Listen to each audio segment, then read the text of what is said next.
In this video, I will guide you to the detailed steps of linking your PayPal account to GCash. So without further ado, let's get started. So start off by opening up your GCash app, and once you're in, navigate to the bottom right corner and tap on the profile option. Now, let's get into the practical steps. Navigate to the My Links account and tap on it. Now, think of it as your central hub within GCash for all your link accounts. And on this page, you will see various modes of payments or accounts that you can link.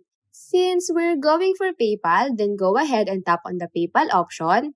Then GCash is about to present you with some terms and conditions, so take a moment to review them. And if everything checks out and you're good to go, then go ahead and confidently tap on the link account button.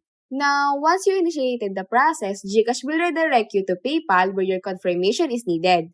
So, to proceed, tap on Login and carefully follow the prompts or steps meticulously displayed on your screen.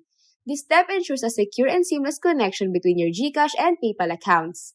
And that's it! Once you've completed those steps, your PayPal is now linked to GCash. If you found this video helpful, don't forget to hit that like button, drop a comment, share this content, and subscribe for more guides and tips.